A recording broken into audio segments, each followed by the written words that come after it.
Fala, povo, vocês estão bem? Sejam muito bem-vindos ao Ataque e Defesa dessa semana. Um oferecimento da Tizan, que prepara todo o nosso estúdio para receber nosso podcast. Quer trazer o seu podcast para cá? Entre em contato com o pessoal da Tizan. E obrigado também, Melita, que você já sabe, né? Tem coisa melhor que aroma de café fresquinho. Sabe outra coisa que é muito boa? Um papo com café.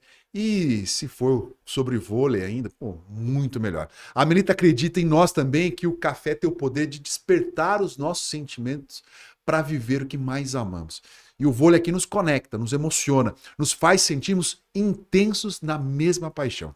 A Melita está presente no nosso esporte, na Superliga, na Copa Brasil, no Circuito Brasileiro de Vôlei de Praia, no time feminino do Minas Tênis Clube, e a Melita vai estar conosco durante o ano todo apoiando esse esporte que a gente tanto ama. Então, você já sabe, a Melita é o café oficial do podcast Ataque e Defesa. Conheça mais os produtos da Melita na sua casa, apontando a câmera do seu celular para esse QR Code que está aqui na tela, ou clica no link que está na descrição do vídeo. Use o cupom Ataque 10, beleza? Porque hoje é especial, temos Talmo! Aplausos. Valeu, galera. Campeão olímpico aqui no estúdio, vocês estão de brincadeira. E eu tive o prazer de jogar com o Tal. É isso Pouquinho mesmo. assim, mas pô, que prazer, cara. Igualmente, o prazer, uma honra também estar aqui com você. E espero que a gente possa se emocionar aqui Se dentro, emocionar, né? você falou assim, prepara o coração. Eu falei, que história que ele vai me contar. Tem muita história boa. Tem muita história boa. Você tá bem, então? Bem, graças a E Deus. você já teve mal alguma vez? Eu acho que fisicamente já tive. Com dores. Fisicamente com dores e tudo, né? Então, mas eu acho que com o passar do tempo, você vai começando a ver que a sua força não está só nessas dores também. Você tira a força da mente, você tira a força de onde você nem imagina e saber que você tem forças aí que nós podemos ter muita coisa boa pela frente. Nossa, você vê. O cara é um poeta, também é aqui, ó, com Carlos Drummond de Andrade, como? Não, eu sou de sei, Itabira, né? E ele também.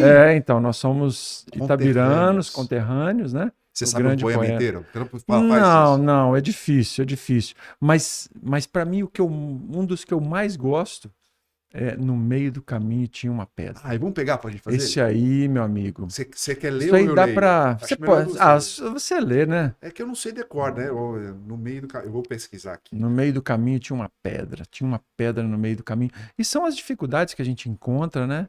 São as dificuldades, são os problemas que a gente encontra no dia a dia e que nos deixa mais fortes. Ó. Quero ver se tem ela inteira aqui.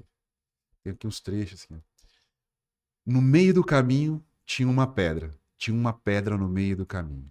Tinha uma pedra. No meio do caminho tinha uma pedra. Nunca me esquecerei desse acontecimento. Na vida de minhas retinas tão fatigadas, nunca me esquecerei que no meio do caminho tinha uma pedra. Tinha uma pedra no meio do caminho. No meio do caminho tinha uma pedra. Quem olha assim parece, bobeira, né? Bobeira, ó, caminho tinha uma pedra. Olha quantas pedras nós encontramos, né? No meio do caminho. Qual foi a maior pedra no seu caminho? Eu acredito que foram muitas pedras, mas eu acredito que com 19 anos eu perdi meu pai. E eu tinha saído de casa há 2 anos. E você, a partir dali, com 19 anos, ter que tocar sua vida, ter que tirar o seu sustento, ter que desbravar esse mundo afora, conquistar, perder, cair, levantar. Eu acho que não ter um pai para acompanhar nos momentos mais difíceis, para me orientar, eu acho que essa foi a maior pedra. E eu carrego até hoje, né? Porque se ele tivesse velhinho hoje, puxa, eu queria dar um beijo, queria dar um abraço nele, né? Nem fala. Eu perdi o meu também. Essa é uma grande pedra. Você tem quantos filhos hoje, meu? Eu tenho 2. Dois meninos? Não, tem um casal. João Vitor, de quantos? De 25 anos. 25? 25. Começou cedo, então. E nós casamos, nós fizemos agora dia 24, eu e a Fabiana, nós fizemos 30 anos de casados. Caraca! E 36 anos juntos. Você né? casou em 95? 95. E a menina? A Júlia tem 21 anos e está estudando também. Ela Ninguém no estuda. vôlei? Não, eles fizeram vôlei na faculdade. Eles decidiram não fazer vôlei profissional. Jogavam no SESI, treinava. A Júlia jogou no Olímpico em Belo Horizonte, mas não quiseram ir para o lado da competição. Eles quiseram ir para o lado do estudo mesmo, né? O João Vitor hoje ele é médico formado, Que massa. está trabalhando na área, quer ser ortopedista, está preparando para residência. Já vai para o esporte aí, já. Vai para o esporte, vem junto. Vem junto. E a Júlia está terminando o 2º ano de medicina também. Os dois. Os dois. Cara, que legal isso aí. É. Passar o contato do tio Alê para eles, Oh. né? Logo menos, né? Logo menos.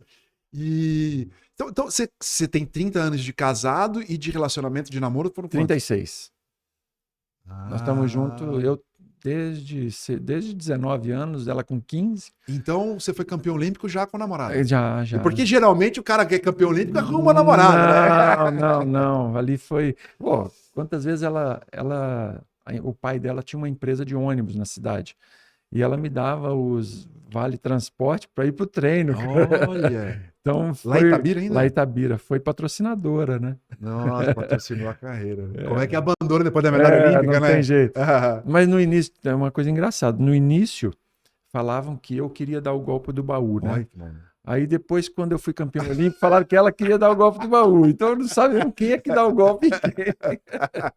Mas vamos falar sério. O vôlei te deu dinheiro? O vôlei me deu sustento. Não me deu dinheiro. Não. Eu, como atleta, eu tive uma média salarial muito baixa. Muito baixa. E, na época, poucos atletas conseguiam ter uma renda do voleibol mais alta, né? Hoje você tem contratos melhores e tudo. Mas, enquanto atleta, eu não tive salários muito bons. Sempre foi um salário mais baixo. Assim. E a gente está falando de um campeão olímpico, de um cara de seleção brasileira, para você ter.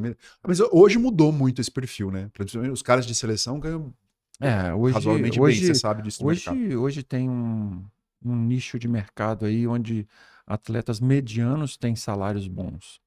Né? Mas em números mesmo. Né? A minha média salarial foi guardando as proporções de época, né? Mas em números mesmo foi de R$4.500. Se fosse hoje? Não. Foi na época, eu não sei a conversão. Tá? Então, na época eu ganhava um ano 4, um ano 5, um ano 6, um ano 4, 2,5, 3. E na média deu 4,5. E meu último ano... Que foi onde? Meu último ano foi no Banespa. Eu ganhei 9.000. Opa! 9.000. Meu último ano. Maior salário. Aí eu falei, opa, tem alguma coisa que não tá normal aqui. E aí eu parei, recebendo a proposta do Montanaro e tudo, falei, amor, caso é o seguinte, R$9.000. E a média nunca foi essa. Isso aí tem alguma coisa. Aí ela perguntou, o que você acha? Falei, eu acho que nós temos que guardar metade desse dinheiro. Estava acostumado, né? Temos que guardar metade. Ela falou, por quê? Porque a gente pode passar um ano sem ter time, sem ter nada. Acabou minha temporada no Banespa, eu fui para casa, aí meu sogro teve um infarto, parada cardíaca, ele ficou vegetando e eu fiquei 11 meses como enfermeiro dele, ajudando ele. Abri mão, tive propostas para voltar e tudo, mas eu falei, não, você esteve comigo aqui o tempo inteiro. Agora que você precisa estar com seu pai e tudo ali, eu vou abrir mão, eu não vou. Não vou jogar, a gente tem essa reserva aqui. Com 11 meses, eu falei, acabando aqui. E não tem mais. E aí foi a hora que apareceu o Sada Cruzeiro para ser treinador. Aí eu fui chamado para o Sada Cruzeiro, comecei a trabalhar lá, comecei a fazer minha carreira como treinador, já tinha feito educação física, tinha estudado, e aí tinha feito os cursos da CBV, né? Então Falei, então tá na hora. Me chamaram, fui para lá. Lá começou minha carreira como treinador. Tudo no tempo de Deus. Tô certo ou não? Tudo tem seu tempo. Tem tempo de começar, tem tempo de parar, tem tempo de chegar, tem tempo de sair, tem tempo de ganhar, tem tempo de perder. Então, debaixo do céu tem um tempo de Deus. Para tudo, para tudo.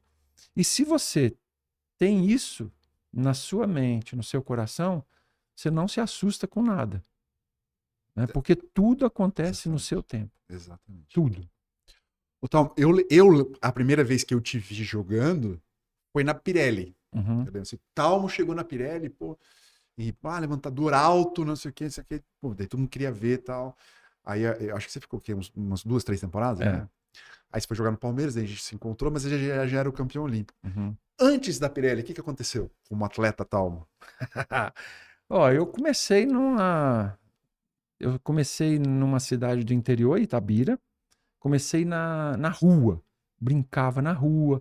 Então a gente arrumava uma corda e passava nos 2 postes para a gente jogar na rua. Então a gente tinha torneios de bairros que jogava lá. E aí comecei fazendo na escola. Então era rua, escola. E na escola a gente tinha um convênio com o clube, com o Valério Doce, lá de Itabira. E esse clube, ele tinha muitas categorias de esportes, esportes olímpicos, né? E os treinadores observavam a educação física dessas escolas. Então ele observava, tem aptidão para o basquete, vem para treinar basquete. Tem aptidão para o vôlei, vai treinar vôlei. E eu fui chamado para treinar vôlei. E aí só que meu pai, ele era um funcionário da Vale, trabalhava na Companhia Vale do Rio Doce na época, e foi transferido para São Luís do Maranhão. E meu pai trabalhou em 3 grandes ferrovias do Brasil. Trabalhou na Vitória Minas, trabalhou na Estrada de Ferro Carajás e trabalhou na Norte Sul. Então, as 3 grandes ferrovias meu pai estava. E nós fomos transferidos para São Luís do Maranhão. Nós fomos a primeira família a chegar para a construção dessa estrada de ferro. E aí eu comecei a jogar também na escola lá. Só que ficamos um tempo, meu pai aposentou e voltou para Itabira. E aí eu voltei para jogar no Valério. Do Valério, eu fui para a Unisa, Geraldo Corgozinho, em Contagem. Geraldinho. Fui para a Unisa, depois chegou a hora de decidir. E aí eu falei, puxa vida, o que eu faço? Eu não ganho dinheiro. Então eu vou trabalhar. Vou trabalhar na empresa que meu pai trabalhou 43 anos. Fiz a prova, passei na prova. E aí, talvez esse tenha sido a grande virada da minha vida. Porque o caminho que eu ia seguir, eu não sei se eu chegaria hoje onde eu estou. Mas teve uma interferência muito severa do meu pai. Muito forte. Porque eu fiz a prova, meus irmãos trabalhavam na Vale, meus tios trabalhavam, meus primos trabalhavam na Vale, meu pai era da Vale. E eu fiz a prova, passei e todo mundo já sabia o resultado que eu tinha passado na prova. Só que meu pai teve a grande percepção. Meu pai chegou para mim, olhou assim e falou assim, meu filho, eu queria te perguntar uma coisa. E no dia seguinte, eu teria o resultado saindo desse processo seletivo, né? E era para chamar para entrevista. Meu pai olhou, me colocou no colo. Eu tinha 19 anos. 19 anos, ele me colocou no colo e me fez uma pergunta. Ele falou, olha nos meus olhos e me responda qual é o seu sonho. Falei, meu sonho, pai, é ser jogador de vôlei.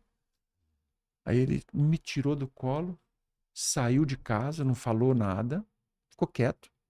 Saiu, pegou o carro, um tempo depois voltou, mas também não falou nada. No dia seguinte eu fui no Senai, lá para ver a lista dos aprovados. Fui procurar, meu nome não estava na lista. Eu fui saber que meu pai tinha tirado meu nome da lista logo depois que eu falei com ele. Eu voltei para casa ao mesmo tempo feliz, mas ao mesmo tempo triste. Eu ia continuar sem ganhar meu dinheiro, né? Mas você ficou sabendo no Senai que ele tinha tirado? No Senai. Ah, já te contaram lá. Não, eu só vi a lista. Então você achou que não tinha passado, Eu então. não passei. Aham. Aí voltei para casa e falei com ele. Aí ele me colocou no colo de novo e me perguntou de novo: qual é o seu sonho? Falou, então, meu filho, eu falei com ele, eu quero ser jogador de vôlei. Ele falou, então, meu filho, lembre sempre de duas coisas. A primeira, faça sempre o seu melhor. E a segunda coisa, nunca passe por cima de ninguém. Se você fizer essas duas coisas, você vai conquistar seu sonho. E aí, só que no meio do caminho tinha uma pedra, né? Eu fui para Barretos, logo em seguida, Barretos me chamou e eu comecei a destacar em São Paulo. Todo mundo, o Viché, né? O Viché chegava e falava, tem um menino lá em Barretos. Tem um menino em Barretos, olha para ele e tudo. E aí nós fomos jogar os jogos regionais. E os jogos regionais nós cruzamos na final contra Sândalo, De Franca. de Franca. E nós perdemos e foi um jogo de 3-2. O time de Franca foi e me chamou. Na época... Mas você não chegou aí para Franca. Não, na época acabou, eu fui eleito o melhor atleta dos Jogos Regionais de São Paulo e eles me chamaram para ir para lá. Na época eu ganhava 2.000 dinheiros. Dinheirinho da época. Né, cruzado, eu não lembro a moeda, 2.000. E a Sândalo me chamou para... Isso é 91, é isso? Isso não, foi 90? 89 para 90. Tá. 90. Aí eles me chamaram para ir para lá. Só que quando me chamaram para ir para lá, eu estava fazendo faculdade. Em Barretos? Eu estava fazendo em Jabuticabal, próximo a Barretos. Então eu treinava em Barretos e ia para Jabuticabal fazer. No meio do caminho tinha uma pedra. Eu fui visitar meu pai no final de semana, fizemos um churrasquinho, tudo, brincamos, conversamos. Na ida, quando eu entrei no ônibus, eu olhei para baixo assim, aí meu pai estava chorando. Meu pai chorando, e eu olhei e falei assim, estranho. E minha mãe começou a falar, boa viagem. E era sempre o contrário. Meu pai falava e minha mãe chorava. Mas nesse dia foi o contrário. Eu saí de Itabira até Barretos, eram 18 horas de viagem. E eu passei a viagem inteira chorando, com saudade do meu pai. Aí à noite treinei, fui para a faculdade. Quando foi à noite, 1h40 da manhã, toca o telefone de um vizinho, que a gente não tinha celular, não tinha nada. Volta para casa porque seu pai tá passando mal. E aí eu falei, mas não tem condições de voltar para casa, né? Aí um diretor da Ângulo ficou sabendo, que era um patrocinador, colocou a gente num carro para levar para casa. E meu pai tinha falecido. Mas ele falou, aconteça o que acontecer, não larga o seu primeiro ano da faculdade. E aí eu falei, tá bom. E eu, 15 dias... Meu pai. Seu pai. Aconteça o que acontecer, não larga seu primeiro ano da faculdade. E aí eu fui para casa, fiquei com a minha mãe e tudo, e voltei. Porque eu falei, mãe, eu tenho que seguir. Eu tenho esse campeonato para jogar e eu não vou deixar o time na mão e eu vou para lá. E aí eu fui escolhido o melhor atleta dos jogos. Aí a Sândalo me fez uma proposta. Eu ganhava 2.000 dinheiros para receber 35.000. Nossa! Era muita coisa. Você não perguntou onde que eu assino? E aí todo mundo falando, vai, assina. Então vão jogar o Campeonato Brasileiro e tudo. Aí eu falei, vocês transferem minha faculdade? Não, nós não temos convênio, não temos nada. Eu falei, então eu não vou. Aí o pessoal de Barretos falou, você tá maluco, cara? Não, olha o que você tem. Não vou. Não vou. Eu vou continuar aqui. Eu vou continuar para terminar meu primeiro ano da faculdade que meu pai pediu. Eu vou fazer isso. E aí nós fomos jogar jogos abertos. Nós classificamos para jogos abertos. Primeiro jogo, Pirelli. William, Xandó. Aí eu olhava assim e falei, que isso, né, cara? Jogando com os caras. Joguei muito bem. Quando terminou, Brunoro e Roma chegaram e falaram assim, moleque, nós queremos você na Pirelli. Aí o Josenildo também me chamou para ir para o Banespa. Só que o Josenildo falou assim, nós vamos para o Mundial primeiro, depois você volta aqui para fazer um teste. E aí eu falei, teste? E o Brunoro falou assim, olha, você está vindo como terceiro. Mas quem tinha? Era o William? O William, Beto Dutra. Na Pirelli, o Beto? Na Pirelli. Beto. E eu. Tá. E aí ele chegou e falou assim, você está vindo como terceiro. Mas não impede de você ser o segundo e de você ser o primeiro. Vai depender de você. Eu falei, então é aqui que eu vou. E aí eu cheguei, o William já me abraçou, né? Já me acolheu e ficava no quarto com o William. Cara. Pô, você tá doido, É. né? Eu ficava no quarto com o cara. E aí ele sempre me incentivando, sempre me falando e tudo. Falou, ó, eu tô no final, cara. E você tem tudo para sair. E aí eu segui fazendo. Eu cheguei na Pirelli no dia 19 de dezembro De 91. de 90. Ah, 90. Cara, que De loucura. 2 90. anos depois você estava na Olimpíada de Barcelona. Olha que coisa. Doido. Tá, continua. E aí Eu fiz uma conta aqui, fiquei emocionado. Não, dia 19. Meu pai faleceu no dia 19 de junho de 1990. Eu cheguei na Pirelli no dia 19 de dezembro de 1990. No dia 19 de janeiro de 1991, eu passei a ser titular da Pirelli. Caraca. Eu e Kid, no lugar de William Xandó. Caraca. 19. Que demais. E aí, eu lembro que na Pirelli, eu abri mão de 35 mil. Eu fui oferecer, ele me ofereceu um valor.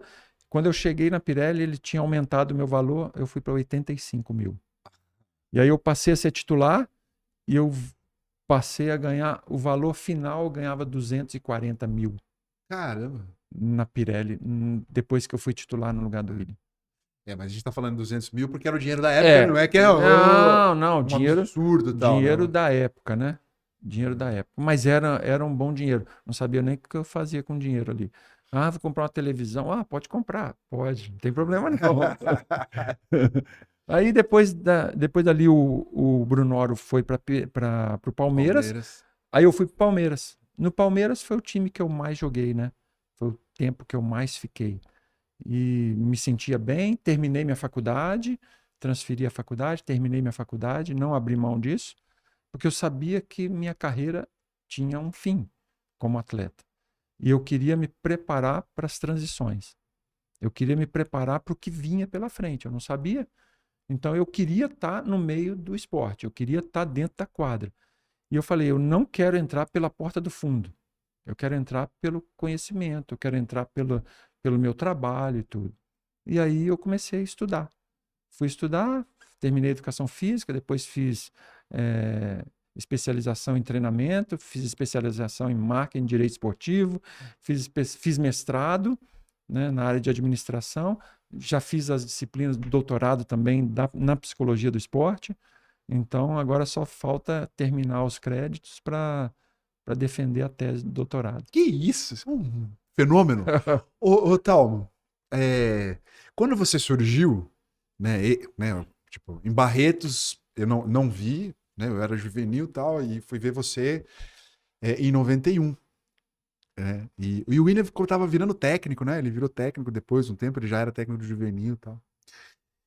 E o pessoal dizia assim que você tinha um estilo de jogo, fala assim, de movimentos parecido com o do Maurício. Você chegou a falar, ouvir isso? Uhum. Porque vocês se levantavam saltando, acho que mais mole, né? Não era um cara duro, era com mais swing assim nos levantamentos. E é engraçado isso, porque assim, a sua. Porque você era um atleta em formação ainda na Pirelli, né? Uhum. Por mais com 19, 20 anos e tal, mas você tá em formação. Aí você foi trabalhar com o William. O que você aprendeu de levantador com o William? Assim? Porque você dividia quarto, você via treino, imagino que você era uma referência para todos os levantadores da época, que você já via ele muito antes e tal. E de você beber direto na fonte, né? Que é um privilégio gigantesco. Então, o William ensinou muita coisa, né? Dentro de quadra, o cara era um animal. Começa por aí. Treinava igual um cavalo. O apelido dele é cavalo, né? Camelo. O cara é muito forte. Então eu tinha aquilo ali como um grande exemplo. E quando estava dentro do quarto, ele passava as dicas e a visão dele do que ele fazia. Então eu falava, o cara então faz isso porque ele pensa dessa forma. Então, opa, tem coisa interessante aí. E eu de fora, eu via o que ele estava fazendo, eu tinha uma visão um pouco de fora. Eu gosto muito de falar sempre, o líder, quando ele está muito dentro da situação, ele não consegue enxergar os detalhes. E eu tive essa oportunidade de ficar de fora com o William, mesmo próximo. Eu tive foi uma graça de ser reserva do Maurício, porque eu também fiquei de fora vendo o que o cara está fazendo, né? Então, isso me ajudou demais na leitura do que acontece dentro do jogo, né? E com o William, ele me ensinou a pensar como um capitão. O que ele pensava em determinadas situações? O que ele fazia? Por que ele fazia determinadas jogadas, ações que ele fazia em função do que ele pensava? Então, é uma visão muito diferente, né? É uma visão muito diferente. Só para ter uma ideia, só para completar isso aí, né? Nós fizemos uma pesquisa no Brasil só existem 9 levantadores campeões olímpicos. Mais ninguém. Tá, vamos lá, só. 9. Você, Maurício, Bruninho, Ricardinho. Quem mais? Fofão. Ah, do feminino também. Fofão. Dani Lins. Carol Albuquerque. Quem mais? Fernandinha. E Fernandinha. Contei 8. 8. E Ricardinho. Não, já foi Ricardinho. Foi? Ricardinho, Maurício, você. Bruninho. Bruninho. Quem que era o William Arjona? William Arjona. São os 9. Dos 9, nós fizemos entrevista com 8. Só teve um que não quis fazer, né? O Ricardinho não quis fazer, estava no momento e tudo, mas nós fizemos com os 9. É maravilhoso saber o que os 9 levantadores pensam do jogo. Então nós vamos publicar essa... Ah, não tá publicado? Não, ainda não. Então, caraca, eu tava aqui ansioso. Eu falei assim, cara, eu pensei assim, será que eu penso igual os campeões não, olímpicos? Você não tem noção da riqueza do material, cara. É muito rico. Muito rico. Então, você participou da pesquisa. Então, eu fui entrevistado? Primeiro eu fui entrevistado. E depois eu entrevistei. Eu fui o primeiro a ser entrevistado porque eu não podia influenciar, né? Eu não podia ser influenciado. Então, nós preparamos tudo e aí eu fui entrevistado para depois entrevistar Onde vai sair isso? Então, nós vamos publicar em uma revista internacional e tudo. Faz entrevista comigo, vamos trocar. Assim, quero ver se eu penso igual. O que cada um pensa é uma riqueza. Mas assim, inédito. Você viu todas? Você todas, não. Mas dá um spoiler. Nós gravamos. Eles pensam diferente um do outro ou pensam muito parecidos? Muito parecidos. Muito parecido. A tomada de decisão, a leitura do que acontece e a tomada de decisão, aí está a diferença dos 9, dos 8. De Ricardinho também, com certeza, é um diferencial. Mas dos 9 ali, tenho certeza que a leitura do jogo e tomada de decisão, para aquela época ali, fez toda a diferença. Caraca, agora eu tô muito curioso para ver isso. Aí eu falei, opa, então hoje leitura de jogo e tomada de decisão são 2 componentes importantíssimos nos treinamentos. Então a gente precisa trabalhar os nossos treinadores, nossos atletas com esse direcionamento. Fazer treinamento disso, exatamente. Né? Exatamente. O futebol acho que o futebol hoje tem muito mais literatura, né? Sobre as questões de treinamento, de tomada de decisão, porque todo mundo fala isso, né? Num jogo, o jogador toma, sei lá, 500 decisões durante uma partida, que é o passe pra lá, pra cá e tal. A gente não tem essa literatura no vôlei. Você sabe quantas tomadas de decisões um ser humano normal ele toma de decisão? Durante o dia. Tipo, acordei em casa. Sim. Eu de milhares. 35 mil decisões. 35 mil. É coisa pra caramba. Tem muita coisa. E você tem esse dado pro levantador num jogo de vôlei? Não. Mas um atleta, durante um dia de treino e jogo, ele deve passar de 100 mil decisões. Com certeza. E pressionado, né? Tem essa questão. Quem te convocou a primeira vez para a seleção? A primeira vez que eu fui foi com o Josenildo. Com o Josenildo. Era você e Maurício já? Era eu e Maurício. Era. E aí tinha o Toca também, estava entrando, e o Anjinho. O Anjinho. Porque a seleção de 92, o terceiro levantador era o Anjinho. Era o Anjinho. Aí depois Aí depois entrou o Leandro. Eu falei, eu fui, parece que o pessoal fala assim, eu fui convocado. Não, não. Eu fui na ABB, onde você treinava uma vez. Na ABB. Que eu acho que a história é assim, o Betão, sabe o Betão, que é o pai do Sim, Brito, sim. né? O Betão jogava e tal, e o Betão é da minha cidade. E eu não sei por que eu tava junto com ele na casa, eu não sei se era uma seleção paulista que a gente tava, eu não lembro. E ele tinha comprado o carro do Janelson, e eu acho que ele foi lá buscar o carro, ou pagar, ou pegar a chave, pegar o documento e tal. E eu fui na ABB e tal. E aí eu falava pro Giovanni, né? O Giovanni tinha morado comigo lá no Banespa e tal, então a gente tinha uma relação boa. E daí o Giovanni foi campeão em 92, né? E foi campeão em 2004 do bicampeonato. E daí, tipo assim, umas 2 semanas antes da Olimpíada, de viajar, eu encontrei com o Giovanni. Eu falei assim, cara, eu te dou muita sorte, porque em 92 eu fui no treino, agora te mostrei em Então, 2004. vai embora. Aí você foi campeão de novo. Daí ele falou assim, apareça mais vezes, né? Pra manter isso. E, cara, e assim, na ABB, daí o Anjinho tava lá, tá? O Anjinho tinha jogado comigo na Telesp e tal, assim. Um baita de um talento absurdo, né? Um baita de um talento, assim, e é um talento nato, assim, né? Tipo, craque de bola. É, craque, assim. Tipo, Craque de bola. Quer treinar? Cara, acho que nem vou, né? Mas, assim, jogando, leitura, craque de bola. a facilidade que fazia as coisas. Uhum. Mas, assim, eram 3 levantadores que tinham muita facilidade de fazer as coisas, né? Porque você, que me marcava muito quando a gente jogou, é que você defendia absurdamente bem. Eu defendia bem. Né? Assim, eu sabia que para entrar na Pirelli eu tinha que fazer algumas coisas boas. Né? E para ir para a seleção também eu teria que fazer algumas coisas boas. Mesmo pela altura, muita gente falava assim, o cara vai bloquear. Mas bloqueio não era meu forte, né? Bloqueio nunca foi meu forte. Mas sacar, defender e levantar, eu falei, isso aí eu tenho que dominar. Não adianta, levantador, você ataca bem, você saca bem, bloqueia bem, e levantar mais ou menos? Não. Então levantar você tem que saber. Mas a minha grande característica foi a bola para trás, né? Então a bola para trás, eu tinha muita facilidade. Segurar no último instante. Eu tinha muita facilidade dessa bola. E tinha uma dificuldade de bola para frente.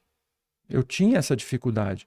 Mas só que eu fui descobrindo que cada dia eu tinha que tocar de um jeito, né? Cada dia eu tinha que tocar de um jeito. No aquecimento eu tinha que começar a perceber que às vezes era subir um pouquinho a mão, às vezes era segurar um pouquinho, às vezes era tocar um pouquinho mais rápido. Então cada dia eu tinha um estilo diferente de tocar para corrigir meu problema, né? Para frente. Para frente. Mas para trás, fechava o olho. Mas tinha Pampa, tinha Marcelo Negrão, tinha Gilson. Né? Então, joga para trás, os caras sentam o couro e deu, né? E a gente jogou junto, né, num Palmeiras que tinha o Renan como técnico, né? E, cara, também é outro privilégio, assim, porque o Renan tinha acabado de virar técnico, foi o primeiro time dele, né? E eu sempre falo aqui, assim, cara, eu joguei até os 33 anos, né? Rodei muito em muito mais times que você, imagino que você ficou mais longevo, porque é outra qualidade, vamos ser sinceros. Cara, mas os treinos do Renan eram muito bons. O Renan, quando chegou no Palmeiras, cara, ele colocou um estilo de treinamento diferente. Dos números, né? Porque ninguém fazia isso. 1, 2, 3, 4, 5, 6, 7, 8, 9. Só para explicar pra galera, assim, a gente jogava com sinais, né? Aqui era um chute meio, né? Tinha um desmico da chutada, twin, tempo na frente. 9 era desmico da chutada. E daí ele veio com os números, que daí o atacante puxava, pedia, falava 3, era desmico. 4 era pra trás, 5 era alta, super era chutada. E era uma novidade, assim, foi muito legal aprender isso. O Jorge Edson, né? Grande abraço aí, Jorge. Abraço. O Jorge, eu marcava 1 com ele, né? 1 era cabeça, positiva. Se ele fosse puxar e sentisse que o bloqueio estava marcando essa bola, na última hora ele falava e meio. Aí eu já abria para um tempo esquerda e ele fazia, entendeu? Então você tinha 2 que era cabeça atrás. Ele pregava. Não, tirava o peito da rede, né, cara? Tá doido. Impressionante. O Zé Roberto esteve aqui e ele falou que tive um trabalho de psicologia na Olimpíada de 92 com a psicóloga a Regina Brandão. E daí uma das perguntas era assim, quem você acha que deve ser titular da seleção? E daí, né, na pesquisa, fala assim, você votando, não, acho que tem que ser o Talma e mais 5, né? E daí perguntaram assim, no momento de dificuldade, quem você gostaria que estivesse ao seu lado na quadra? Aí a maioria dos votos falava em Jorge Edson. Você votou nele? Você lembra disso? Eu votei. Também. Por quê? Ali teve... O Zé talvez não lembre de algumas coisas, mas eu lembro porque eu anoto tudo. Né? Então eu tenho tudo anotado. Eu tenho agendas que tudo que era feito durante o dia eu tinha anotado. E eu lembro do teste que a Regina Brandão aplicou com a gente. Né? Inclusive, para escolher os atletas também, ele teve algum critério gerado por ela. E principalmente de atenção e de quem ficaria até o final, entendeu? Então tinha um teste de ir marcando algumas imagens, alguns símbolos, né? E aí você tinha que marcar aquele tipo de símbolo. Só que ia chegando uma hora que era grande e você começava a ficar cansado com aquilo ali. Então, a partir de um período, de um momento do teste, quem começasse esqueceu esse, deixou esse, opa, isso aí está mostrando que quando mais você precisa de atenção, vai ser uma hora que esse cara vai largar, vai deixar de lado. E aí o Pampa foi um que ele começou e não estava bem nos treinamentos. E aí só que nesse teste, ele mostrou que, opa, você pode contar, porque aqui, quando precisar, eu vou estar bem. E foram algumas das opções que ele fez também. Né? Então, a Regina, eu tenho contato, porque estou conversando com ela para o meu doutorado, né? Para fazer. Então, os testes são muito importantes para isso aí. E o Zé gosta muito de fazer surpresas, né? O Zé gosta de surpresas dentro das convocações olímpicas. Então, sempre tem uma carta na manga ali e vai falar que deu errado. Sempre deu resultado, né? Então, às vezes ele fala, sou supersticioso mesmo, tudo. Mas ele tem umas coisas dele, cara, que tem que tirar o chapéu porque ele faz e às vezes pode dar errado e tudo, mas na grande maioria ele tem sua razão ali no fundo, né? Você acha que a grande sacada de 92 foi cruzar o Marcelo Negrão com o Carlão e ter essa variação de duas primeiras bolas? Ele tinha uma briga muito grande ali, porque o Carlão não queria ser só o jogador de meio, né? Mas ele tinha que começar a arrumar uma estratégia de ter o Carlão no time, porque era importante, mas era um time que fazia tudo também. Então você tinha a opção do Marcelo Negrão puxar o meio, do Carlão descer para passar. Então vai ter viagem do outro lado. O Carlão descia, mesmo sendo meio, o Marcelo Negrão puxava a primeira bola. E o time começou a jogar com duas primeiras bolas, né? Jogava muito rápido. Que quase não existia. E não tinha. Então, claro que você tem um saque diferenciado, né? De épocas diferentes, tudo. Mas naquele momento, o estilo de jogo do Brasil confundia todo mundo. Aí a mão do Maurício. Mas como é que era o coletivo? Porque assim, esse time titular tinha essa possibilidade. Sim. Só que o time reserva tinha 3 centrais. Né? Jorge Edson, Amauri e Douglas Chiarotti. Aí tinha o Pampa de oposto, Janelson, outro ponteiro. Não, daí mas aí quem jogava de ponta? Mas aí o Douglas ia na ponta. Ia na ponta? Passava? Douglas, pelo amor de Deus, né, Douglas? Falar que você passava não dá, né? Não, mas na época... Bloqueava um absurdo, né? Como é que eram esses coletivos, assim? Porque daí, né, você também tinha 3 jogadores que faziam a primeira bola. Só que era assim, em posições, se o Douglas fazia a ponta, então você tinha um chute meio na entrada, imagino eu, sei lá. Mas você tinha... o Douglas, desculpa, então, é que o Douglas depois mostrou que ele tinha essa característica, até chegou a jogar de oposto algumas vezes. Jogou de ponta. De ponta eu não lembro, mas de jogava na Pirelli muitas vezes, a gente atacava na ponta. Então, E assim, na época todo mundo tinha que treinar passar. Na época nós não tínhamos líbero, né? Então, Paulão, você passador não era, né? Pelo amor de Deus, né? Que maldade. Mas todo mundo tinha que fazer, todo mundo tinha que treinar. E a gente treinava muito, cara. A gente treinava. Na época, eu lembro que a gente fazia 2 horas de bola, depois trocava o grupo, fazia 2 horas de academia. E depois ia pra pista ainda correr, cara. para sustentar um jogo que era outro sistema energético. Era um jogo Com mais vantagem, longo, né? com vantagem. E à tarde ainda vinha e treinava mais tempo ainda, entendeu? Então, tinha que treinar. Mas foi bacana. Não, Foi imagina, né, bacana, foi cara? Qual que é bacana. a melhor lembrança que você tem da Olimpíada? Da Olimpíada, quando a gente ganhou, e aí eu fui para ligar para casa, encontrei um cartão telefônico lá cheinho para ligar. A imagem que eu tenho agora. Liguei de graça, depois campeão olímpico ligando de graça. Não, mas eu acho que imagens bacanas que ficaram, né? Maurício tinha que cortar cabelo. Aí falou, pô, cortar cabelo? Falei, deixa que eu corto pra você. Ué.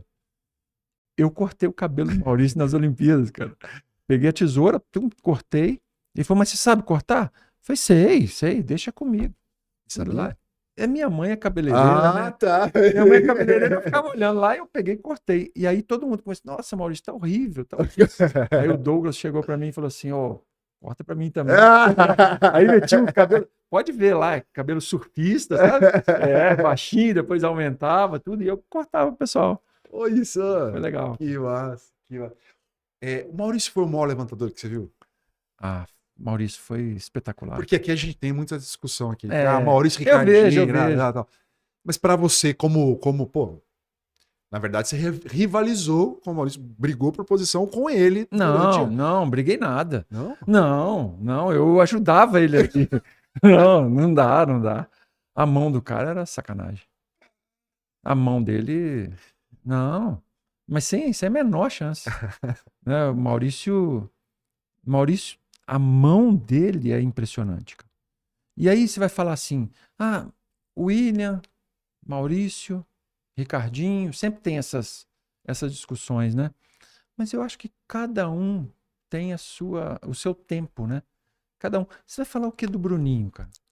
Então, eu ia até te perguntar isso, por colocar, Sabe, né? o Bruninho, eu acho que o Bruninho, os componentes que o Bruninho traz, eu acho que ele dá lavada em todos eles. Em todos.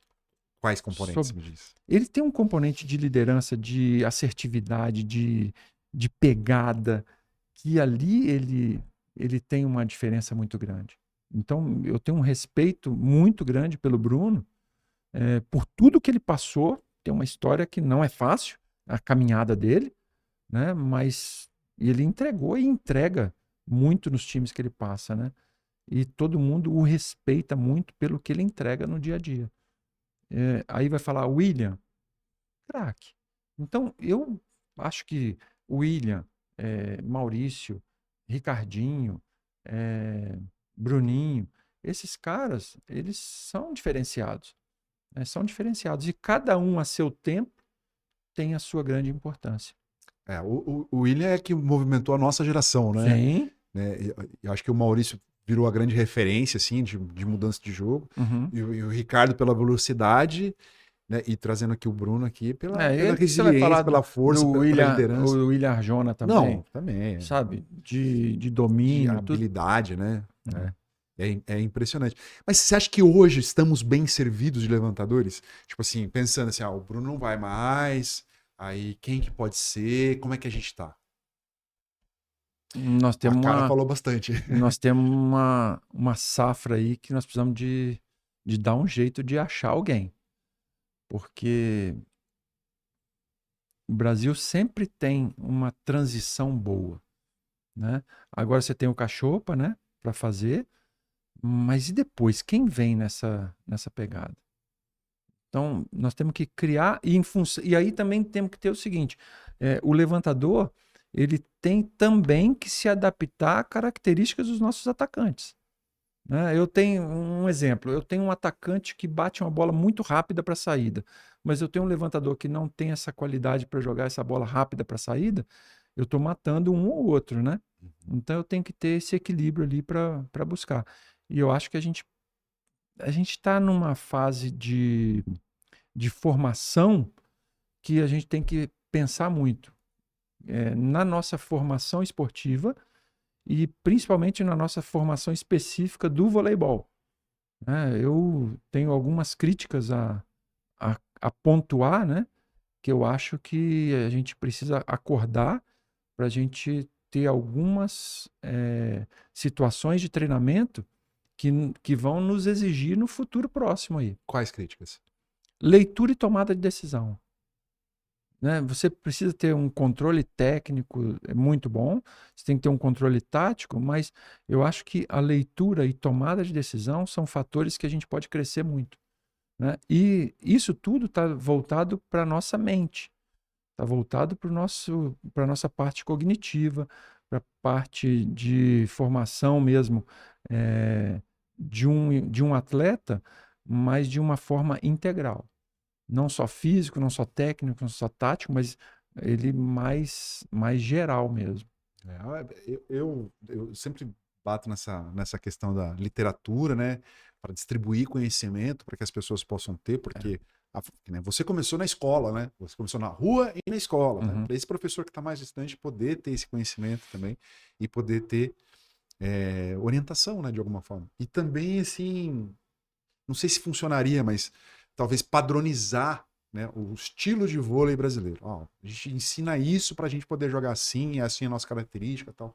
Alguma coisa assim desse tipo, vindo... Mas se a gente for olhar bem, tá? Vamos pegar... fecha o olho e vê um treinamento de um time. Você pega 10 jogadores, 100 jogadores. Quem é que dá toque igual ao outro? Não, nenhum. Ninguém. E isso que nós precisamos entender. Por quê? Porque se ninguém dá um toque igual ao outro, eu estou aí no primeiro princípio básico do treinamento esportivo, que é a individualidade biológica. Então, eu não posso ensinar para todo mundo da mesma forma. Claro que você tem um padrão, mas as correções, elas são únicas. Elas são individualizadas. Porque cada um tem uma necessidade. Aí a necessidade pode ser que ele não consiga fazer porque ele tem uma limitação física, pode ser que ele tenha uma limitação técnica, pode ser que ele tenha uma limitação tática, pode ser que ele tenha uma limitação cognitiva. Então, tudo isso eu tenho que estar preparado para colocar e oferecer para o meu atleta. Né?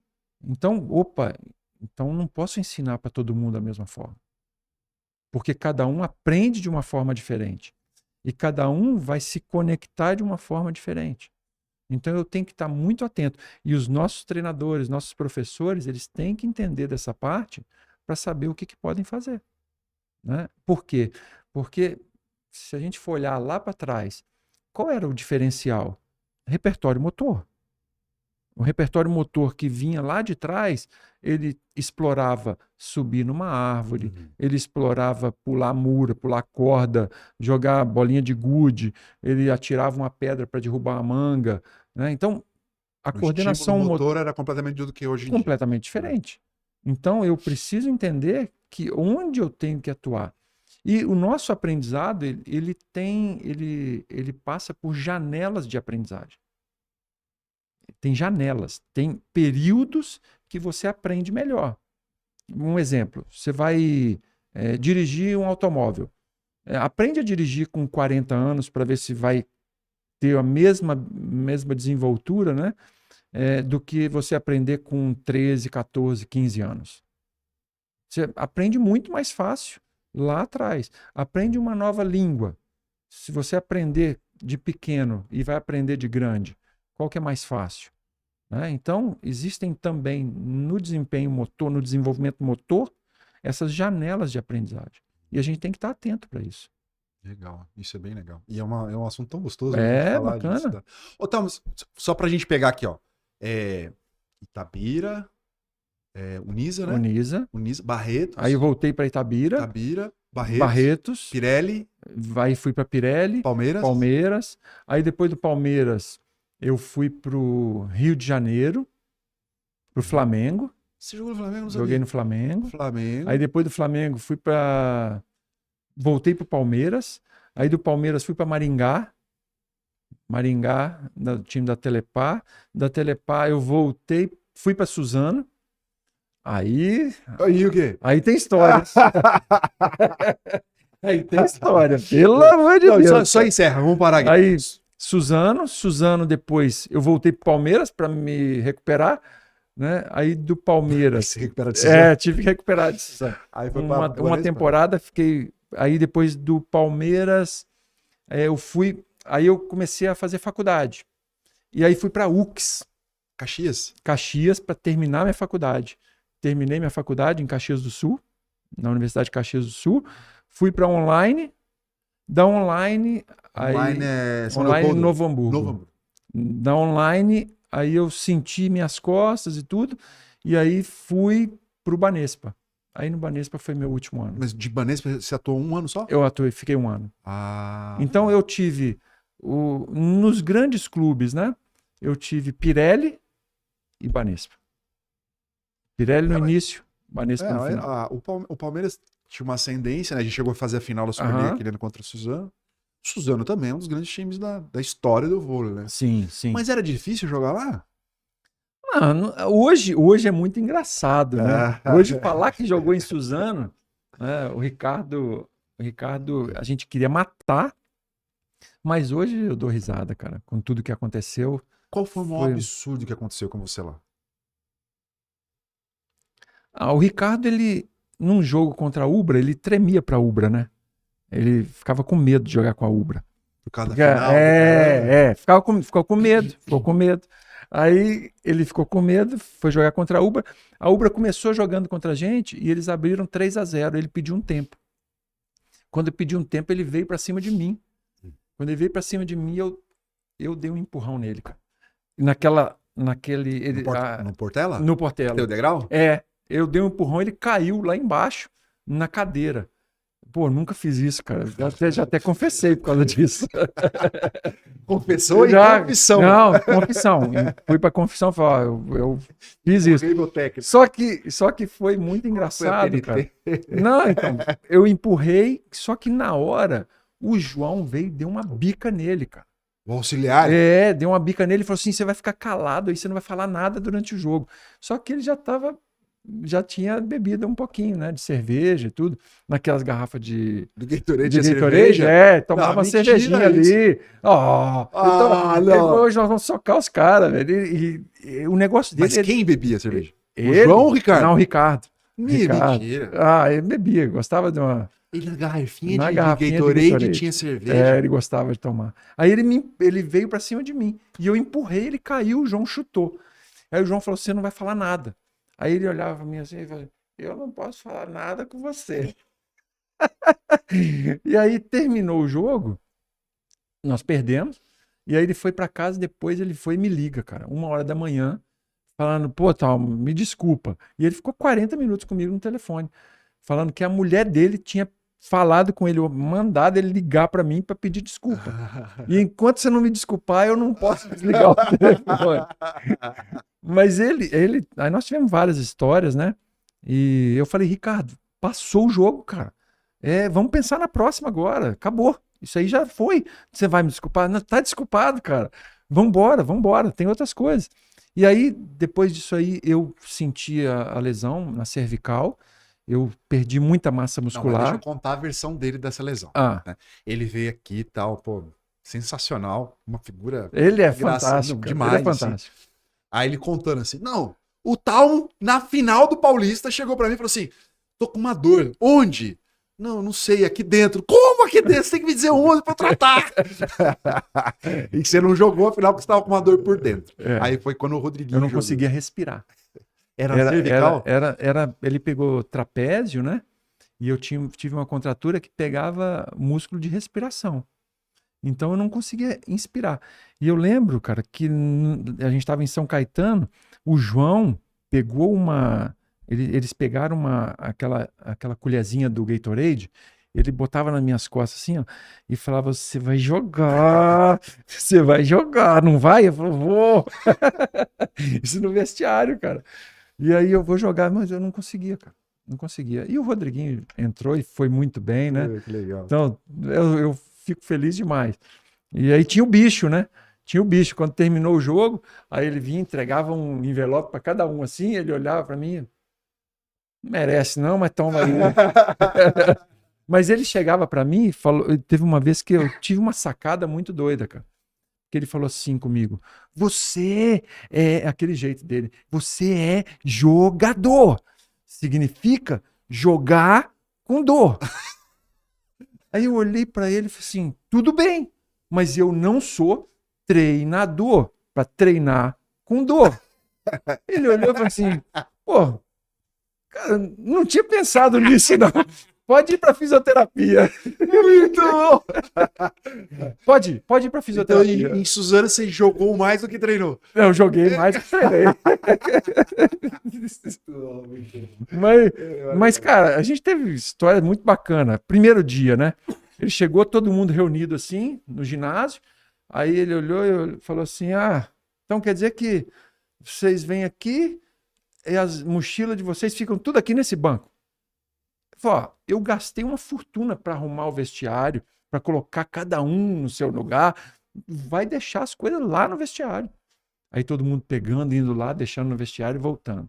Aí ele foi e perguntou: você tem algum problema com Nossa Senhora Aparecida? Não. Você? Um por um. Não. Primeiro dia de treino. Não. Tinha evangélico, tinha. Não, tem não. Ah, não, né? Então tá bom. Pega a mochila de vocês, vamos pro ônibus, que nós vamos para Aparecida do Norte agora. Aí o pessoal: como é que é? Nós vamos treinar? Não. Nós vamos lá para a missa, vamos agradecer a Deus pela temporada e tudo. Vamos embora. Todo mundo entrou no ônibus e Aparecida.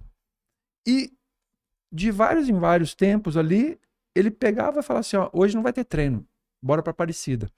Numa dessas viagens, na volta de Aparecida, ele olhou e falou assim: nós vamos ser campeão paulista em cima do Banespa. E depois do jogo que a gente ganhar, nós vamos para Aparecida a pé. Eu fiz uma promessa. E vai todo mundo. O pessoal: beleza. Agora, não, ele que fez. Não, mas todo mundo falou: não, comprou a ideia. E alguns falam que não comprou, não, mas todo mundo falou: não, beleza. De ônibus é rapidinho, 2 horas e pouquinho, né? Mas 150 e poucos quilômetros, cara. Aí quando nós ganhamos, ele falou assim: ó, nós ganhamos domingo, quarta-feira a gente sai para Aparecida, porque sábado, meio-dia, nós temos uma missa lá. Cara, eu tava com as costas toda quebrada, mas eu fui o tempo inteiro, caminhei 150 e poucos quilômetros. Eu ia lá atrás, pegava outro, vinha conversando, ia lá, pegava outro. Eu não baixei, cara. Não baixei a guarda. E aí nós fomos para lá e rezamos a missa, ficamos na missa e depois voltamos embora. Foi muito bacana. Mas você tem uma relação com a fé aflorada na sua vida, né? Sim. Né? Sim. Eu vejo, assim, as pessoas... acho que tem uma amiga em comum, a Thaís, uma menina de Guaratinguetá, que ela falou: você está com um problema? Fala com o Talmo. Você tem muito isso, assim, das pessoas te procurarem para pedir apoio, pedir ajuda? Tem. Graças a Deus. Mas tudo isso foi uma mudança de vida muito grande que eu tive em 97. Em 97 eu estava no Palmeiras e aí uma pessoa falou assim: olha, tem um grupo de oração na Igreja Nossa Senhora do Brasil e tudo, né? Vai lá para você ver, conhecer e tudo. E eu fui e lá eu conheci a maior verdade da minha vida. 2 mulheres me receberam lá e elas foram e falaram a maior verdade que eu já ouvi na minha vida até hoje. Ela chegou e falou assim, sem me conhecer, perguntou meu nome, falou assim: Talma, você veio aqui hoje porque Deus te trouxe para mostrar o quanto Ele te ama. Aquilo ali, essa frase, caiu no meu coração de um jeito que eu falei: eu quero conhecer esse amor, cara. Eu quero ver como que Ele me ama mesmo. E aí, em agosto de 97, aí eu comecei a buscar. Tinha 2 anos que eu tinha me casado e minha vida transformou, cara, de uma certa forma, e hoje não dá para ficar sem buscar Deus. Não dá. E muitas coisas foram acontecendo. E aí hoje, eu às vezes acordo de madrugada, pensando numa pessoa e vou rezar por ela, mando a mensagem: pô, Talma, poxa, eu estava precisando ouvir isso. Nossa. sabe? Na madrugada eu acordo, penso nas pessoas, mando mensagem, as pessoas pedem oração, tudo.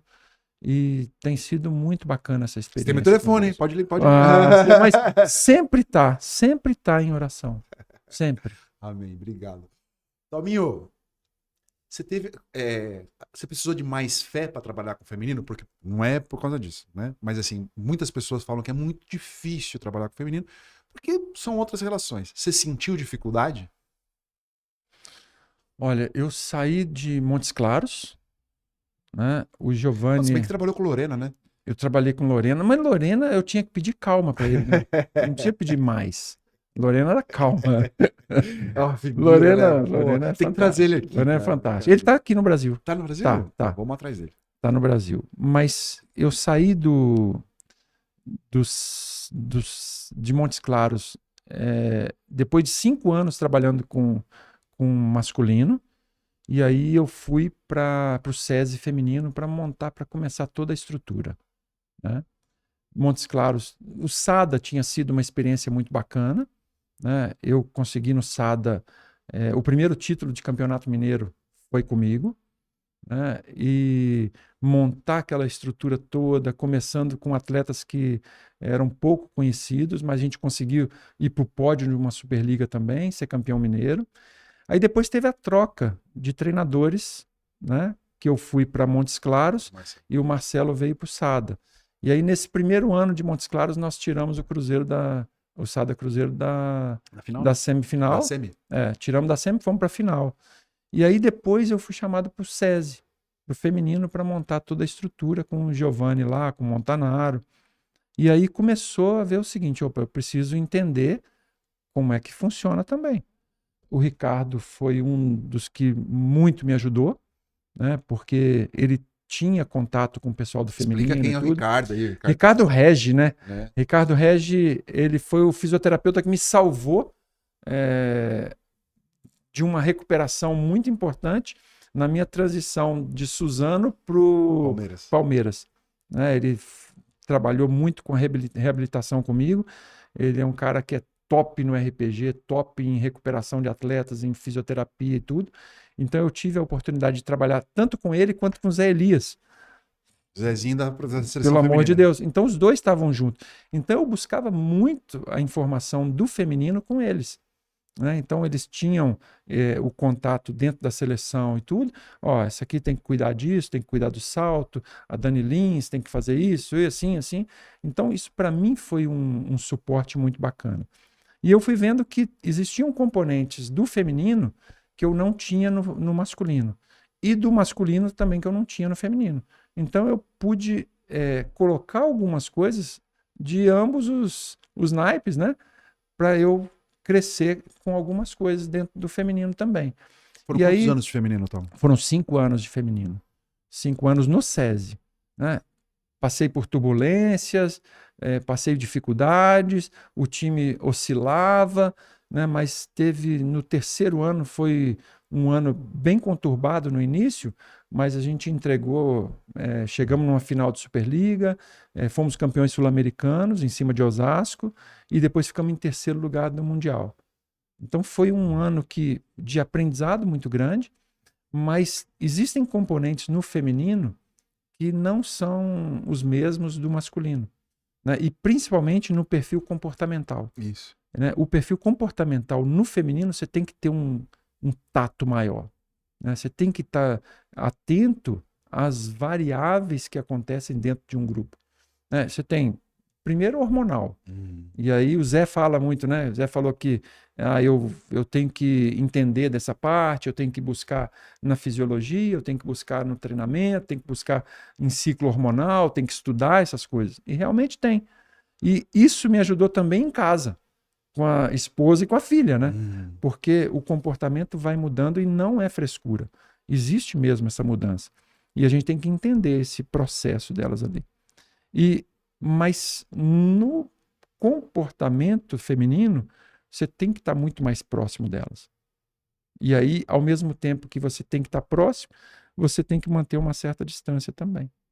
Né? Então, esse equilíbrio, ele passa a ser muito importante. E quem percebe isso tem uma vantagem muito grande, né? Então eu tive uma graça muito grande de poder trabalhar tanto no masculino quanto no feminino, que me fez uma pessoa melhor. Ó, que legal. Me fez uma pessoa melhor, sabe? Me faz uma pessoa melhor entender esse lado do comportamento humano, né? A Dani Lins, por exemplo, né? A Dani Lins, eu tinha comentado com você, ela era a terceira levantadora para as Olimpíadas, né? A gente tinha a Fabiola, a gente tinha a Fernandinha e tinha a Dani Lins. E ela era a terceira. E ela estava fora das cartas ali. E ela treinava comigo e eu lembro como se fosse hoje. Ela vinha, antes de ir para a seleção, a gente estava treinando, fazendo uma pré-temporada no SESI, na areia. E aí ela vinha e falava, poxa, eu tô indo para lá, mas eu não tô me sentindo bem. Eu falei, ô Dani, você quer mesmo ir para a Olimpíada? Ela falou, quero. Eu falei, então, eu conheço bem o Zé, né? Eu aprendi muita coisa com o Zé e o Zé gosta de comportamento diferente. Se você for lá treinar, terminar o treino, sair, voltar, isso aí não vai fazer a diferença. Mas a diferença vai ser se você sendo a terceira levantadora, você começa a dar força para a segunda e dá força para a primeira. O dia que você for a segunda, você dá força para a terceira e dá força para a primeira. O dia que você for a primeira, dá força para a segunda e para a terceira. E fala o tempo inteiro, participa mais, se apresenta mais para o treinamento. E o Zé vai perceber isso. E o Zé percebeu, com certeza, que o comportamento da Dani mudou. Porque ela mudou também o comportamento dela.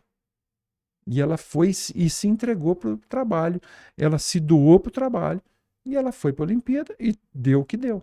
Quando precisou, ela estava lá dando força para a Fernandinha, né? E quando precisou, ela estava lá pronta para fazer. E aí conseguiu um título importante. E jogou demais, né? né? E jogou absurdamente bem. E ali ela teve um domínio técnico muito grande, ela estava bem fisicamente e ela teve um domínio tático que funcionou bem, né? Então, tudo isso fez com que ela se tornasse uma levantadora respeitada também, né? Então, e ter feito parte de um processo pequenininho, né, dessa pequena ajuda, pô, isso aí para mim é uma alegria Mas muito aí grande. que tá a função do professor, né? Essa é muito grande, Que é no detalhe fazer diferença no grande, né? É. Uma coisa maior que é Sabe, e assim, eu tenho visto que cada vez mais que a função do treinador, tá? Dar treino de toque, manchete, ataque, virada de bola, defesa, todo mundo faz, cara. Todo mundo faz. Mas mostrar para os atletas que eles têm que entregar o melhor e esse melhor vai ajudar no conjunto, no todo, isso aí é que está a diferença. Isso só se faz com mudança de comportamento, né? E todo mundo, eu sempre falo, todo mundo quer ter uma grande equipe. No mundo empresarial, no corporativo, nas equipes, todo mundo quer ter uma grande equipe. Mas eu não acredito que você consiga ter uma grande equipe sem que cada um se transforme todos os dias. É isso aí. É isso aí. Todo dia. Hoje você não é, eu não sou mais a mesma pessoa de ontem. Né? Tem coisas novas, tem coisas que eu mudei já. Então, eu preciso me transformar todos os dias. E aí é preciso que eu entenda o meu propósito, né? Esse meu propósito. Qual é o seu propósito de vida? Você está aqui por quê? Tem algo maior, né? Então, eu sempre falo, eu não sei para onde eu vou, mas eu sei que para onde eu vou, eu posso transformar vidas, eu posso transformar pessoas para que elas possam entender e transformar novas pessoas. E isso é a missão da gente, entendeu? E para onde você vai? Agora eu tô com uma proposta pro Kuwait. Pro Kuwait? Você vai produzir petróleo? Eu vou usar um pouquinho do petróleo deles, né? Mas eu tive um convite. Eu estava em Montes Claros agora, né? Então, um abraço pro Andrei também. É um projeto muito bacana lá. ele tem mudado muito o conceito dele e tem entendido o propósito do time e acho que agora está num caminho para subir para a Superliga A, né? E tomara que consiga, mas eu estava lá com eles e tudo, o time está em segundo lugar na Superliga e eu recebi uma proposta para sair para o Kuwait. Ele entendeu perfeitamente, porque era uma questão de necessidade mesmo, para ajudar na família e tudo. Então, estou indo próximos dias agora para o Kuwait. Caramba. Como é que é o nome do time lá? O time é o Kuwait Club. Clyde Club. É. Vai todo mundo? Quer dizer, sua esposa vai? Eu vou com a esposa. Os meninos estão Os grandes e não meninos vão ficar, né? não, tem que ficar. Então, Eles estão ficam. estudando e trabalhando. né? É. E assim, você vai agora e fica quanto tempo direto lá? Há 3 meses. Agora até o final, tá. até junho eu fico não é lá. muito, Não, então. não. Aí não. você volta pro Brasil? Aí eu volto para o Brasil de férias, mas já tem a possibilidade de renovação para ficar para a próxima temporada também. E essa é a sua intenção? Essa é a intenção. É muito difícil ser técnico no Brasil? Pela língua não, né? Pela língua não, mas eu acho que a gente no Brasil passa por algumas dificuldades. Eu estou falando nisso se a gente for olhar num âmbito geral, né? Claro que tem alguns times que têm uma estrutura melhor, tem alguns times que têm uma condição financeira melhor, de suporte para atleta, de suporte para comissão técnica e tudo, mas na grande maioria a gente tem uma dificuldade. Né? Então não é fácil ser treinador aqui no Brasil. Fazer esporte no Brasil é difícil. Essa é a frase. É difícil. O querido Talmo Curto, de Oliveira ou Oliveira? Talmo Curto de Oliveira. De Oliveira. A gente aprende. Ó, segura a bola aí, não sei se você ainda toca nela de vez em quando, você tem aquela habilidade. A gente aí, brinca um pouquinho, né? Eu posso fazer um esse ou esse com você? Bora. Bora? Quem foi melhor? Talmo ou Ale? Ale. Cara, a gentileza, né? Não, falando sério. Talmo ou Paulo Coco? Levantando. Talmo. Não, Paulo Coco não. Ele era bom jogador. Era bom. Jogador. Era bom. Talmo ou Marcelinho? Marcelinho. Marcelinho? Vai. Talmo ou Marlon? Marlon. Talmo ou William Arjona? William Arjona. Talmo ou Cachopa? Talmo. Talmo ou Brasília? Talmo. Deixa eu ver aqui. Talmo ou Paulo Rueze? Cara, briga dura aí. Paulo Rueze foi craque de bola. Você teve um jogo Palmeiras e Novo Hamburgo, que foi um 3-2 no ginásio do Palmeiras, em que no pós-jogo o Renan era técnico e falou assim, cara, se vôlei tivesse empate, era um jogo que mereceria empate, era esse. Mas eu não lembro se o Rueze jogou essa partida. Jogou. Nós ganhamos 3-2 deles. Que eu lembro, sabe o que você falou? Não sei se foi você que falou, acho que foi você que falou. Acho que o Rueze não levantava saltando, né? E foi um jogo que você parou de levantar saltando por causa do Rueze. Nós tivemos ali uma situação assim. No tie-break, o Jorge Edson, ele chegou e falou assim, eu vou fazer umas doideiras agora. E ele falou assim, eu vou tirar o Rueze do jogo. E o Rueze foi e usava o meio. E ele usava o meio, o Jorge foi e segurou no meio. 1, 2, e o cara pedia mais alto. Ele falou assim, vai dar de novo. E enquanto o cara não rodasse, ele não parava de dar. Ele falou, então você vai fazer de novo. E o Jorge foi matando. E nós fizemos muito ponto de bloqueio no tie-break. E o Jorge falou assim, cara, hoje eu consegui entrar na cabeça do Rueze. Mas o que ele falava alguma coisa? Ele falava, eu vou queimar. Ele avisava? Eu vou queimar. E eu vou dar também, né? Cara. Talmo ou Bruninho? Eu acho que tecnicamente Talmo. Mas no geral, eu vou com o Bruninho. Talmo ou Ricardinho? Ricardinho. Talmo e Maurício? Não dá pra comparar, né? Maurício e Ricardinho? Maurício. Então volta aquele negócio. Maurício é o maior levantador que você viu? Pra mim, sim. Eu não falei do William, né? Talmo ou William? O William. O William. O William. Você é muito gentil, né? Tem muito Não, jogador que jogou não. mais que você, né? Ah, sim. Sim, não tem problema. Mas não Não é tem problema. verdade. Mas assim, eu sabia da minha função. Eu sempre tive noção muito clara da minha função. E eu nunca quis, cara, ser o protagonista individual. Nunca quis. Mas eu queria ser o protagonista pro time. Ajudando em coisas muito simples. Muito simples. Eu sabia que eu ia para a seleção, para as Olimpíadas de Barcelona. Eu sabia que eu ia.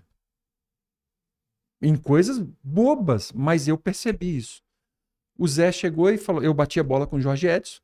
O Zé foi e falou assim: eu preciso que você bata a bola com o menino, Marcelo Negrão? Marcelo Negrão. E eu preciso que esse menino defenda na Olimpíada. Então tá na sua mão. Eu falei, eu vou para a Olimpíada. Eu vou. Eu fiz a conta Eu aqui, vou pra bater fazer. bola com o Marcelo lá, eu tenho que ir na Eu vou fazer ele defender. Cara, eu botava ele para um lado, botava para o outro e defendia peixinho, enrolamento, caía.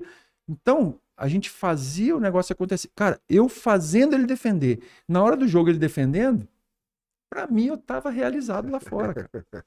Eu tava feliz ali. E aí ele começou a defender. Em 93, na Liga Mundial, o Giovani vai e pede pro Zé: o Zé, eu preciso defender, melhorar a defesa, tudo, meu fundo de quadro. Deixa eu bater bola com o Talma. O Zé chegou, Talma, vai com o Giovani. Aí o Marcelo E aí o Marcelo Negrão foi para bater bola com o outro. E eu fui com o Giovani. Giovani foi o melhor do mundo. Aí eu falo, Giovani foi o melhor do mundo. Poxa, pô, Giovani. Pô, que alegria para mim, cara. Eu quero ver ele se dando bem mesmo. Né? Eu quero isso mesmo. E eu pude contribuir com alguma coisa. Né? Então, cara, é muito bom ver os outros se dando bem, cara. Você nunca foi seleção de base, né? Nunca. Você foi direto pra adulta. Não, eu fui cortado na seleção mineira juvenil. Quem que era o levantador? Era o Sérgio e o Pio. Um do Olímpico, outro do Minas. E aí, quando eu fui cortado, Marcos Lerbar. Uhum. Marcos Lerbar, fui cortado, eu olhei para ele e falei assim: você dançou, porque agora eu vou chegar. Eu não sei o que os dois vão, mas eu vou chegar. Você falou para ele? Não, fiquei comigo. Eu saí dali, fui direto para a quadra. Fui treinar sozinho. Comecei a treinar sozinho. Sozinho. E treinava. Eu vou chegar. Eu vou chegar. Aí deu no que deu. Deu no que deu. Cara, pra gente quase encerrar, são duas coisinhas agora, tá? Escala a sua seleção brasileira de todos os tempos. Você vai ser técnico. Eu não vou nem falar pra você escalar um técnico. Você vai ser o treinador que você tá na carreira. Uhum. Com líbero. Agora tem que ter líbero, né? Vamos lá. Maurício e Marcelo Negrão. Depois de ponta. O Giba.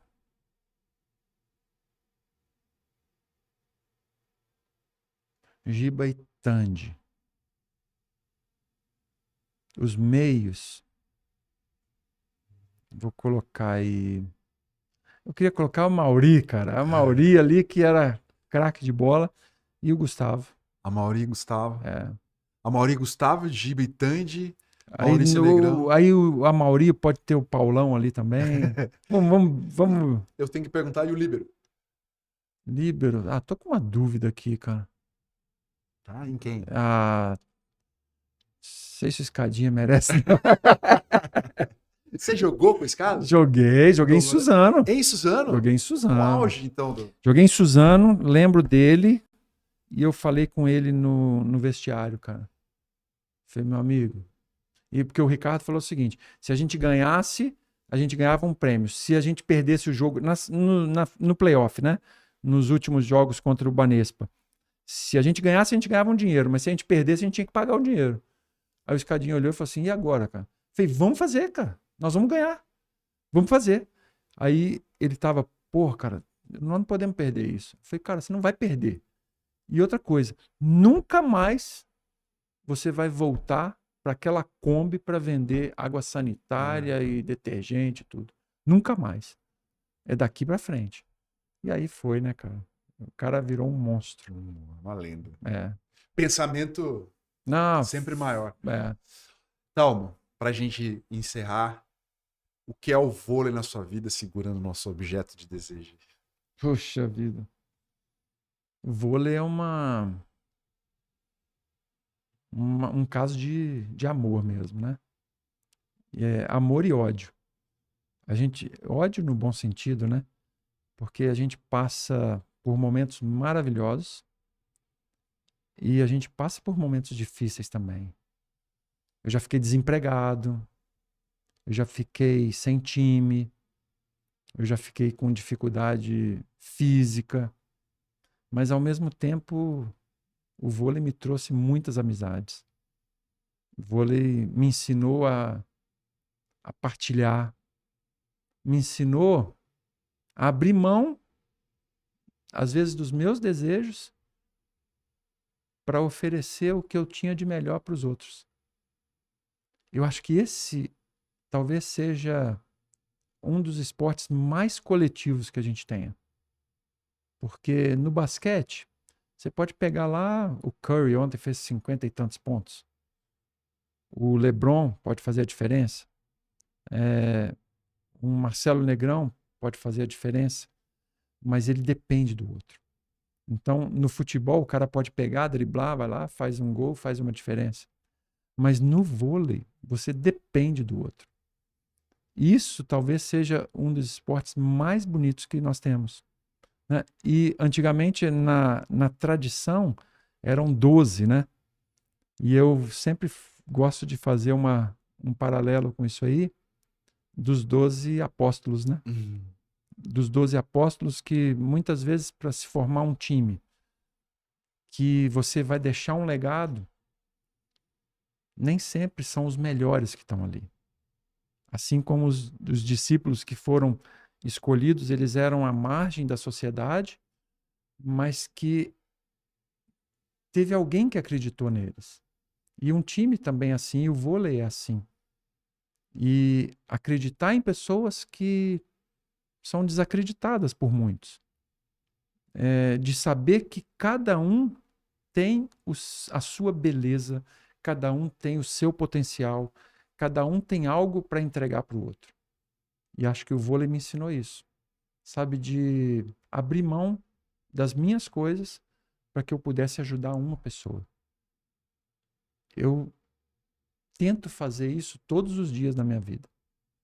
Eu não sei como é que está a fé de cada um, não sei como é que está a vida de cada um. Mas se eu puder passar para as pessoas que elas podem ser melhores, elas podem ajudar as outras pessoas, para mim já valeu a pena. E o voleibol para mim é isso. Não querer nada para mim, mas poder ajudar da melhor forma para tantas outras pessoas. E o voleibol me ensina isso todos os dias. Essa bola aqui, eu tenho um carinho muito grande. Quando eu piso na quadra, para mim, é sagrado. É sagrado. É porque dali vem meu sustento, eu sustento minha família, dali eu conheço pessoas, conheço amigos, conheço pessoas que podem me ajudar a hora que eu precisar. Então, o voleibol é isso para mim. E essa bola aqui mostra que tudo continua, né? Tudo continua. Ela continua num círculo, e esse círculo para mostrar que é infinito. Então, voleibol para mim é uma lição de vida. Que bonito. Talmo, senhoras e senhores, aplausos. Talminho, eu queria agradecer absurdamente a sua participação aqui. É um privilégio ter te conhecido e saber da sua história e saber como as pessoas gostam de você. Isso é muito legal, assim. Você conversa com a pessoa, assim, as pessoas te elogiam aqui ou fora daqui, né? Você, Eu vi o Brandley falando. Mais um monte, não é? O Brandley, o Rodriguinho, sei lá, acho que o Vinhedo, vários, assim. E que a gente sai daqui, eles continuam falando quanto que você foi importante. E eu aqui, assim, falo assim, pô, eu conheço tal. Tem o telefone dele aqui, cara. Né? É isso que você falou, assim, né? O Giovanni foi melhor no mundo. Pô, mas Que legal, né? Uhum. E assim, você ficar feliz com o sucesso dos outros, feliz com o que essas pessoas se tornaram, assim, te faz uma pessoa extremamente grandiosa e abençoada. Acho que é a melhor frase para Uhum. definir você. Ale, o que eu puder fazer para ajudar as outras pessoas, cara, eu abro mão para mim para poder ajudar. Eu acho que aí é que está a grande bênção, né? Do servir. Então, se eu puder servir, tá bom demais. Que você continue assim, que Amém. você continue passando por cima das pedras do seu caminho, Amém. né? Que você tenha sucesso no Kuwait, como você já teve no mundo árabe, que o Rodriguinho contou aqui, que você foi técnico dele lá, e que você possa voltar para cá, porque eu acho que o esporte precisa de pessoas como você, nosso vôlei precisa de pessoas como você, interessadas, a fim de fazer a coisa crescer. E não só o esporte, mas também investindo nas pessoas, investindo nos atletas. Muito obrigado. Valeu, Tauinho. Obrigado. Obrigadão. Viu? Valeu, Obrigado. galera. Obrigado para você que chegou até o final do vídeo. Se inscreve aqui no canal, aqui, seja um inscrito do Ataque e Defesa. Agradecer a Tizan que prepara todo o estúdio para a gente fazer nosso podcast. Você pode trazer o seu podcast para cá, é só entrar em contato com o pessoal da Tizan.